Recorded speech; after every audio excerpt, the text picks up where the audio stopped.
네, 주의 이름으로 사랑합니다. 축복합니다. 잘 오셨습니다. 네. 여러분들에게 한번 질문을 드리고 또 설교를 시작해 보려고 합니다. 혹시 여러분들은 복음을 전하는 게 어렵습니까? 아니면 복음을 살아내는 게 어렵습니까? 예, 둘 다. 우리 둘 다라고 말할 수 있을 것 같은데 특히 여러분 우리가 성경을 또 더 많이 읽고 묵상하고 있는 사람들 또 쉽게 얘기해서 복음을 잘 안다라고 하는 사람들이요 어쩌면 이 질문에 둘 다 어렵던데요 이렇게 대답할 수 있을 것 같습니다. 여러분 오늘 본문에는요 근데 하나님 나라의 복음을 선포하시고 살아내신 예수님의 이야기가 등장합니다. 바로 예수님의 고향인 나사렛에서 예수님께서는요 이 공개적으로 첫 설교를 한 장면이 오늘 이야기의 내용입니다. 근데 이 예수님께서 설교를 하셨는데 그 결과가요 굉장히 충격적이었습니다. 어떻게 됐었죠? 자신이 어렸을 때부터 자라왔던 그 동네 사람들이 예수님을 낭떠러지로 끌고 가서 밀쳐 죽이려고 했습니다. 그 첫 설교를 듣고 말이죠. 여러분 그 사람들은요 사실 예수님이 고향이었고요. 그곳은 예수님이 아주 어렸을 때부터 알고 지내왔던 사람들입니다. 다른 말로 하면은 예수님을 아주 잘 아는 사람들이었는데 그 사람들이 예수님이 말씀을 전하는 것을 듣고 예수님을 죽이려 했다라는 겁니다. 그럼 우리 가운데 의문이 생길 수 있겠죠. 나사렛 사람들은 왜 그랬을까요? 그리고 여기에 있는 저와 여러분들은 그 나사렛 사람들의 모습은 있진 않을까요? 그리고 예수님은 그런 상황 속에서 어떻게 하셨을까요? 여러분 오늘은 저는 제 설교는 이렇게 나눠보려고 하는데요. 첫 번째는 나사렛 사람들에게 일어난 이야기에 대해서 한번 같이 이야기해 보려고 하고요. 두 번째는 나사렛의 실패는 우리 안에도 있음을 한번 발견해 보려고 합니다. 그리고 마지막으로는 예수님은 그 낭떠러지를 통과하셨다라는 이야기를 함께 묵상하면서 이러한 흐름으로 말씀을 나누도록 하려고 하는데요. 우선 첫 번째는 이것입니다. 같이 한번 읽어볼까요? 시작. 네, 여러분 나사렛 사람들의 이야기를 보면요. 16절을 보면요. 예수님이 이렇게 하세요. 어떻게 하시냐면은 예수님이 어릴 적부터 다니셨던 회당이라는 곳을 찾아가십니다. 그리고 거기에 펼쳐져 있는 성경의 한 구절을 읽었는데 그 성경이 마침 어디 파트였죠? 이사야 61장이었어요. 그 중에 한 어귀를 읽으신 건데 여러분 이 16절의 말씀을 이해하기 위해서는 우리가 간단한 성경 상식을 하나 알아야 됩니다. 그게 뭐냐면은 바로 회당이라는 건데요. 여러분 회당 저희가 한번 그 구약을 하면서도 한번 다뤄드렸었죠. 회당은요 유대인들이 기도하는 장소였고요. 성경 공부를 하고 또 여러 가지 각종 교육을 하던 그리고 그 회당 안에서 공동체 모임을 위해서 모이던 장소가 이 회당이라는 곳이었습니다. 쉽게 말해서 요즘으로 비유하면 어디로 말할 수 있을까? 제가 한번 비유해드린 적 있었는데 기억나시나요? 주민센터, 그죠? 주민센터 같은 곳이었어요. 이 회당 문화가 언제부터 시작된 걸로 여러분 기억하시나요? 다 잊어버리셨죠? 구약한 지 좀 오래됐으니까. 예, 언제부터 회당 문화가 시작됐냐면은 바벨론 포로 시기 때부터. 바벨론 포로기에 어떤 일이 있었죠? 예루살렘 성전이 완전히 무너져 버렸습니다. 그 돌 하나도 남기지 않고 완전히 싹 다 무너져 버린 상태였죠. 그래서 이들의 신앙의 중심이 원래는 성전 중심이었는데 바벨론 포로기로 가면서부터 포로 시절에도 이들이 같이 모일 그런 장소가 필요했던 겁니다. 그런데 참 운이 좋게도 이 바벨론이란 나라에서 이들이 모일 수 있는 장소를 허락해 줬어요. 그게 뭐냐? 바로 시나고그, 회당이라는 것입니다.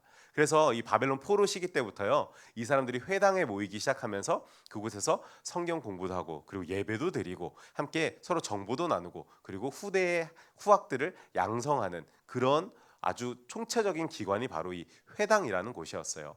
그래서 여러분 회당에 가면요. 이 안식일마다 다른 성경 본문이 펼쳐져 있었습니다. 이게 조금 더 정확하게 말하자면 어떤 의미냐면요. 정해진 절기, 뭐 유월절이라든지 이런 뭐 성령 강림절 이런 절기들마다 자기들이 펼쳐지는 성경 본문이 있었어요. 그러니까 예수님이 이거를 임의로 피신 게 아니라 가면은 펼쳐져 있는 말씀이 있었다라는 겁니다. 그래서 여러분 16절 보면요. 우리가 잘 알 수 있는 게 예수님이 그 성경을 펼친 게 아니라 펼쳐져 있는 이사야 61장 말씀을 읽었던 거예요. 그런데 그 읽은 부분이 61장 전체를 읽으신 게 아니라 한 부분의 말씀을 읽었습니다. 그게 어디 말씀이었냐면은 바로 누가복음 4장 18절 19절에서 예수님이 이렇게 읽으시거든요. 우리 같이 한번 읽어볼까요? 시작.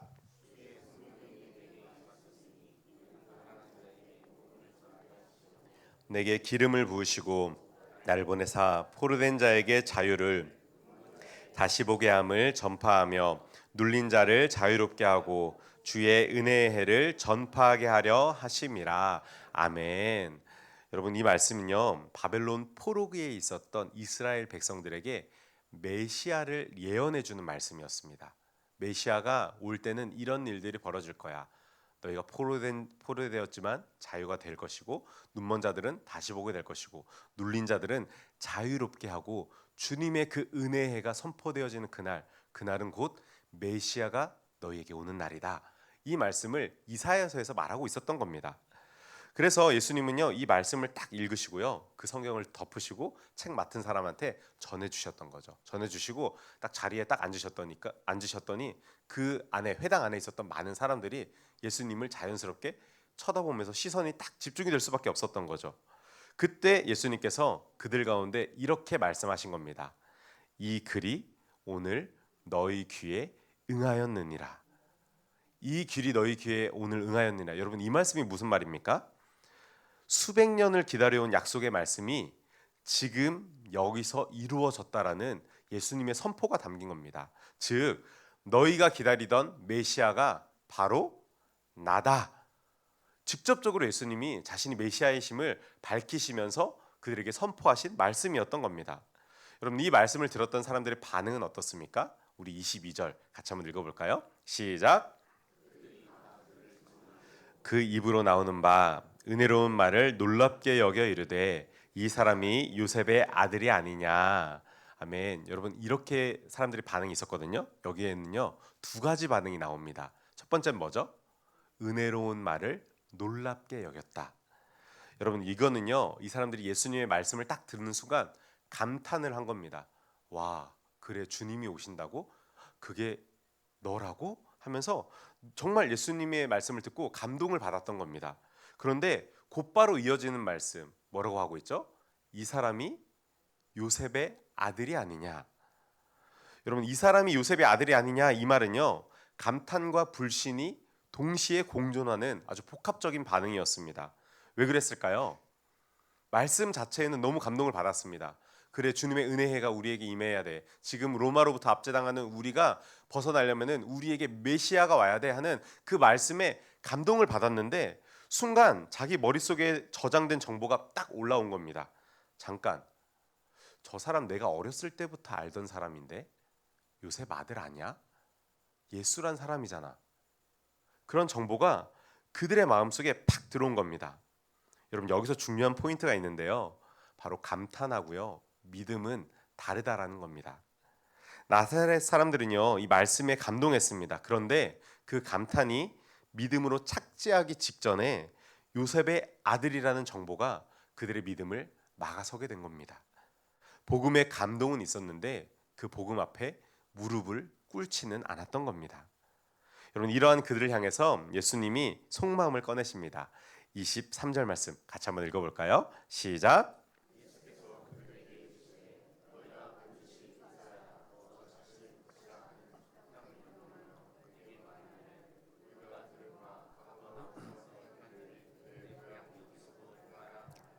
아멘. 여러분, 가버나움에서 어떤 일이 있었죠?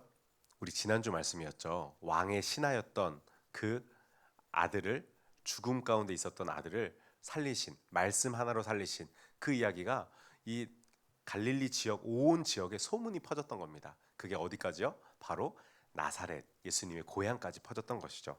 그래서 예수님이 이렇게 말씀하신 걸 딱 요약하면 이렇게 말씀하시는 겁니다. 아, 너희는 지금 나에게 증명을 요구하고 있구나.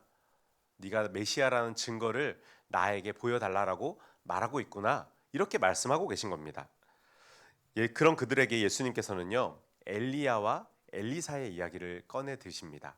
그런데 재밌는 것은요, 엘리야하고 엘리사가 정말 많은 전설적인 이야기들이 있거든요. 그런데 그 중에서 특정 이야기를 탁 꼬집으십니다. 먼저 엘리야를 얘기하시면서 이스라엘의 아합 왕 시절을 이야기를 하시는데요. 이스라엘 아합 왕 시절에 3년 6개월 동안 뭐가 있었죠? 그 땅에 가뭄이 있었습니다. 여러분 가뭄이 있었으면은 이스라엘 땅에 가뭄이 있었으면요. 이스라엘 안에도 정말 어려운 가부들이 많지 않았겠습니까? 그런데 예수님께서 특별히 탁 꼬집어서 그런데 하나님께서 엘리야를 보내신 거는 이스라엘에 있는 수많은 과부들이 아니라 바로 어디죠? 사렙다의 시돈 땅에 있는 사렙다 이방 여인이었다라고 딱 지적을 하고 있는 것입니다. 그러면서 여러분 한 가지 더 이야기를 꺼내시는 게 엘리사의 이야기를 꺼내세요. 엘리사가 있을 시절에 이스라엘 땅에도 수많은 나병 환자가 있었지만 하나님께서 엘리야를 통해서 고친 나병 환자는 수리아의 나아만 장군뿐이었다라고 말씀을 하시는 겁니다. 여러분 이 얘기가 그 당시에 유대인들에게 너무나 자존심 상하는 말이었는데요. 당시 유대인들에게 구원은 어디에도 없고 바로 자신들에게만 있다라고 생각했던 시절이었습니다. 그래서 이방인은 구원의 대상이 아니었는데요. 그런데 예수님이 야 너희보다 저 이방인들이 하나님의 은혜를 더 많이 받았다라고 말씀하고 계신 것입니다. 여러분 이 말씀에 그 자리에 있었던 회당에 있었던 많은 사람들이 폭발해 버렸습니다. 그러면서 이런 행동을 하는데요. 우리 28절 29절 같이 한번 읽어보겠습니다. 시작.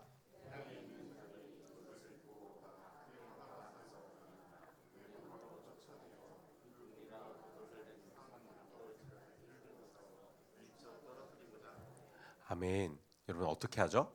예수님을 그 나사렛 지역에서 막 세운 곳이었나 봐요. 그 낭떠러지까지 끌고 가가지고 밀쳐서 죽이려고 했답니다. 처음에 은혜를 받아가지고 감탄했던 그 사람들이 너무 빠른 속도로 예수님을 죽이려고 했다라는 거죠. 나사렛 사람들이 갑자기 미쳐버린 걸까요? 은혜롭다고 말했던 사람들이 왜 이렇게 갑자기 돌변해 버렸을까요? 여기에는 두 번째 묵상이 전 필요하다고 생각하는데 두 번째는 이것입니다. 같이 한번 읽어보겠습니다. 시작. 여러분 나사렛 사람들이 예수님의 복음을 받지 못한 이유는 그리고 더 나아가서 그 복음 자체이신 예수님을 떨어뜨려 죽이려고 했던 이유는 저는 세 가지의 쓴 뿌리가 있다라고 생각을 했습니다. 그리고 이 뿌리가 혹시 나에게는 없는지 한번 점검해 보는 시간이 되었으면 좋겠습니다. 첫 번째 쓴 뿌리는 이것인데요. 같이 한번 읽어볼까요? 시작. 익숙함이 경이로움을 죽였습니다. 여러분 나사렛 사람들의 문제는요. 정보가 없어서가 아니었습니다. 오히려 예수님을 너무나 많이 알고 있었죠. 예수님의 어린 시절을 봤고 그의 아버지가 요셉인 것을 알고 있고 그의 어머니가 마리아라는 것을 충분히 잘 알고 있었던 사람입니다. 그러면서 내가 쟤 다 알아라는 확신이 그들의 마음속에 있었던 겁니다.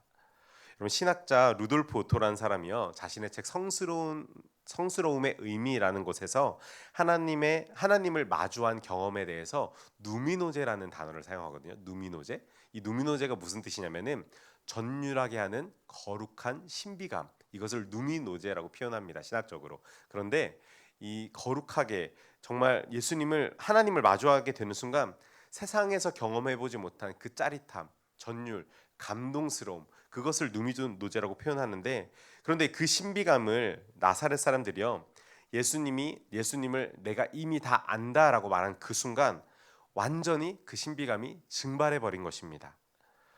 여러분 이 익숙함을 오늘 우리한테 한번 적용해 볼까요? 여러분 주일 예배가 언제부터 일주일의 루틴이 되었습니까? 성경 말씀이 언제부터 새롭게 두근거리지 않게 되었습니까? 여러분 기도가 언제부터 형식적으로 하고 있게 됐나요? 식사하실 때 우리 식기도 많이 하죠. 근데 여러분 정말 하나님 앞에 감사하는 마음으로 기도하고 계신가요? 저도 예전에 안 믿는 친구들하고 많이 있을 때는 소위 말해서 쪽팔렸어요. 애들 그냥 다 밥 먹는데 혼자 눈을 감고 손을 모으고 하나님 이렇게 기도하는데 옆에서 갑자기 뭐 하냐? 그리고 남자들 사이에서는 욕을 잘 섞어서 하거든요. 어릴 때는. 그래서 고등학생 때 기도를 하는데 욕을 바로 팍 하더라고요. 옆에서 병신 그러면서 저한테. 그래서 식기도를 하면 병신이구나. 그 생각이 제 머릿속에 있었었는데 그런데도 포기할 수 없는 겁니다. 기도를 하면서도 근데 그게 창피했어요. 친구들이 보는 게 창피해가지고 저도 모르게 그냥 예수님 잘 먹겠습니다. 건강하게 자라게 해주세요. 아멘. 그러면서 그냥 끝내버리는 그런 기도를 했는데 저기 굉장히 오랫동안 그렇게 기도를 했던 적이 있었던 것 같아요. 그런데 요즘 저의 기도를 돌아보면서 나는 지금도 정말 이 양식을 주신 하나님께 감사하며 기도하고 있나? 정말 내가 오늘 아침을 일어나면서 나의 호흡을 열어주신 그 하나님께, 나의 새 생명을 오늘 하루도 허락하신 그 하나님께 감사하면서 하루를 시작하고 있나? 이런 생각을 스스로에게 적용해 봤더니 아니더라고요. 여러분, 나사렛 사람들처럼 나 이 말씀 알아, 이 설교 제목만 봐도 무슨 설교 하실지 알겠네 하고 있진 않습니까? 여러분, 그 익숙함이 살아있는 말씀을 박제된 정보로 만들어 버릴 때 우리는 하나님을 더 이상 경이롭게 만나지 못하게 된다라는 것입니다. 여러분, 제가 참 좋아하는 작가인 이 C.S. 루이스라는 작가가 있는데요. 이분이 순전한 기독교라는 책에서 이렇게 얘기를 하더라고요.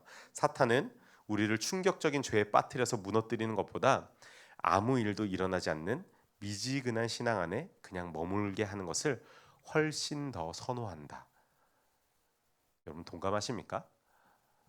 여러분들을 정말 힘든 일을 빠뜨리는 것을 사탄들이 선호하는 게 아니에요. 그냥 오히려 주일날 교회 나가. 봉사해. 괜찮아. 그리고 그날만 열심히 해. 그리고 나머지는 똑같이 살아봐. 여러분, 이게 사탄들이 원하는 겁니다. 우리가 매일 삶의 예배라고 표현하죠. 매일같이 하나님을 찾는 삶을 이 사탄들이 원하는 것이 아니라요.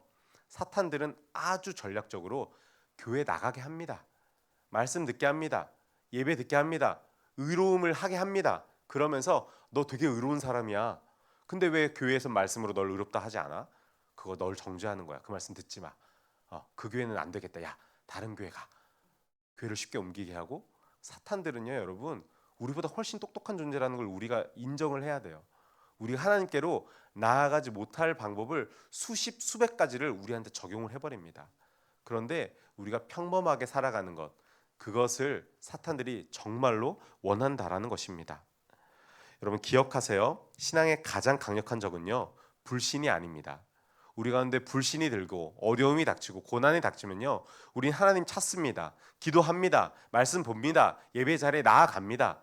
그러나 미지근한 신앙을 우리가 유지하게끔 하면요, 우리는 익숙함일 때 하나님을 떠날 때가 훨씬 더 많이 있다라는 것을 기억하시기 바랍니다. 여러분, 이것이 바로 나사렛에서의 첫 번째 실패였습니다. 그리고 두 번째 쓴뿌리는 이것인데요. 같이 한번 읽어볼까요? 시작. 하나님을 재단했습니다. 여러분, 나사렛 사람들이 폭발한 진짜 이유를 한번 생각해 보세요. 어느 순간 폭발을 했었죠? 예수님이 내가 그다라고 했을 때 폭발하지 않았습니다. 그냥 이상하게 생각했을 뿐이었죠. 근데 언제 폭발했냐면요, 바로 엘리야와 엘리사의 이야기를 들었을 때 이 사람들이 폭발해 버렸습니다. 여러분, 엘리사와 엘리야의 이야기를 예수님이 왜 굳이 꺼내셨을까요? 여러분, 이것은요, 당시 유대인들에 대한 강력한 정면 도전이었습니다.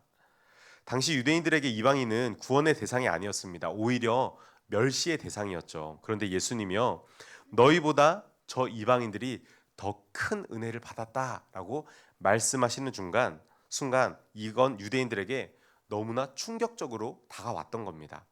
아니, 우리가 선택받은 민족인데, 우리가 지금까지 율법을 지켜왔는데 그 복은 우리가 당연히 받아야지, 무슨 말도 안 되는 개되지만도 못한 저 이방인들이 받아야 돼 라고 하면서 그들의 영린을 건드린 겁니다. 여러분, 팀 켈러 목사님이요, 본인이 쓰신 책 탕부 하나님이라는 책에서요, 복음의 공격성이라는 단어를 사용하시거든요.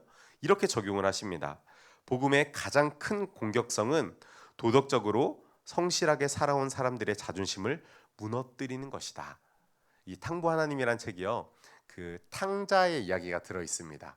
그래서 첫째 아들과 둘째 아들의 이야기가 나오는데요. 첫째 아들 우리는 탕자라고 많이들 생각하시잖아요. 왜냐면은 아버지 재산 미리 땡겨 받아가지고 다 탕진하고 돌아왔으니까 돌아온 탕자다 이렇게 얘기를 하는데, 팀 켈러 목사님은요, 이 탕부 하나님이라는 책에서 두 번째 탕자의 이야기를 하십니다. 그건 누구냐면은 집에 있었던 첫째 아들이다 이 얘기를 하세요.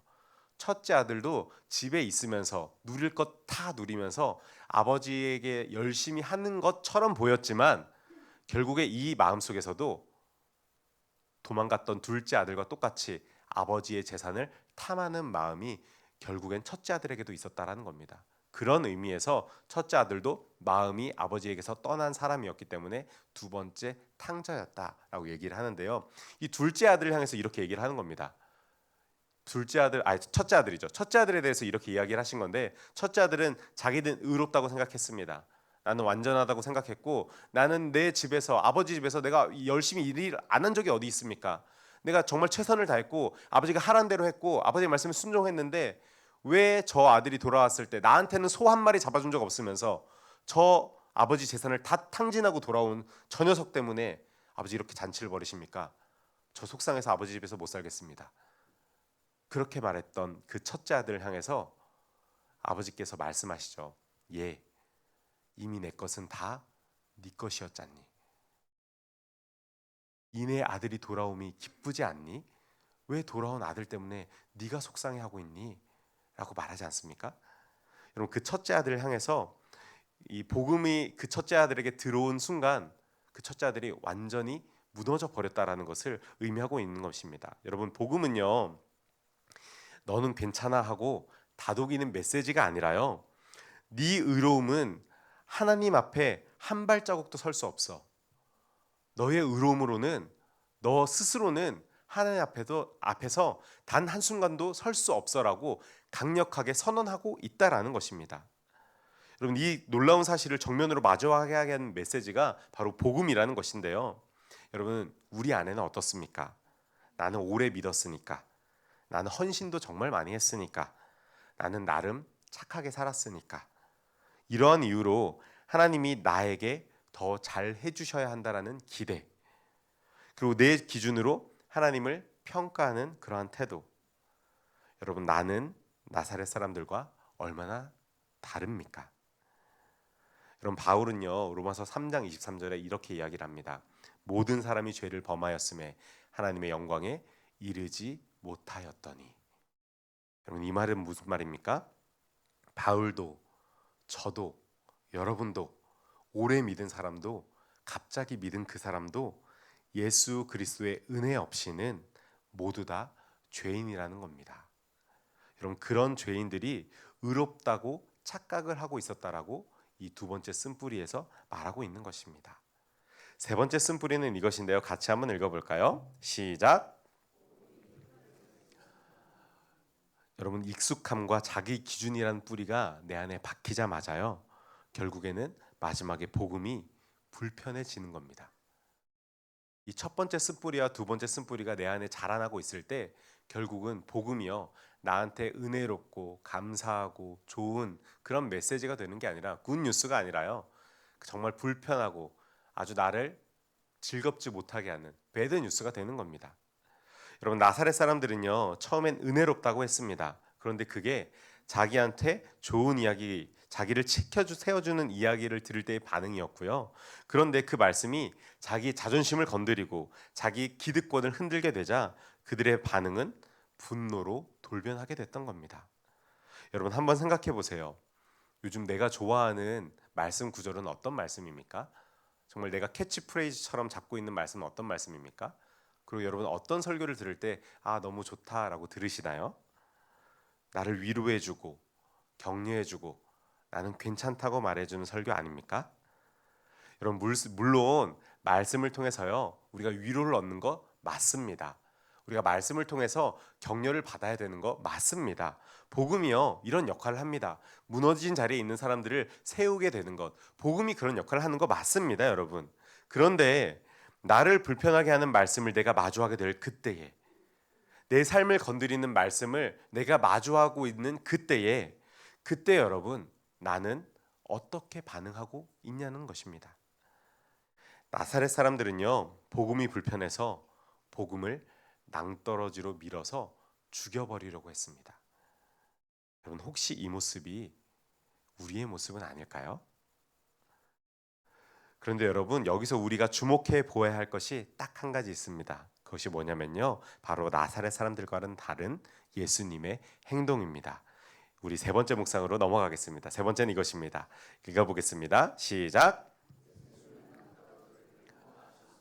우리 30절 말씀도 이어서 읽겠습니다. 시작. 예수께서 그들 가운데로 지나서 가시니라. 아멘. 여러분 이 이야기의 마지막에는요. 죽이려고 달려드는 군중 앞에서 예수님께서는 도망치지도 구걸하시지도 않으셨습니다. 마치 파도를 가르는 배가 지나가는 것처럼요. 그 살기등등한 무리 사이를 당당하게 걸어서 통과하셨던 것입니다. 여러분 예수님은 어떻게 이게 가능하셨을까요? 하나님의 아들이어서? 예수님이니까. 기도할 때 이런 말 많이 하지 않나요? 예수님이니까 그거 하실 수 있죠. 저는 안 돼요. 이런 말 많이 하지 않나요? 여러분 왜냐하면요. 예수님은요. 하나님께서 예수님에게 해주신 그 말씀을 잊어버리지 않았기 때문에 당당하게 이 길을 걸어 나가실 수 있었던 겁니다. 여러분 이전에 예수님이 세례를 받으시던 때 하나님께서 예수님에게 하신 그 말씀 여러분 기억하시나요? 뭐라고 말씀하셨죠? 이는 내 사랑하는 아들이요 내 기뻐하는 자다. 하나님께서는요 예수님의 정체성에 대해서 아주 분명하게 말씀하셨어요. 얘야 너는 내가 정말로 사랑하는 아들이고 내가 정말로 기뻐하는 자다. 너로 인해 내가 기쁨을 이기지 못하겠다라고 예수님을 향하여 그렇게 표현하셨던 겁니다.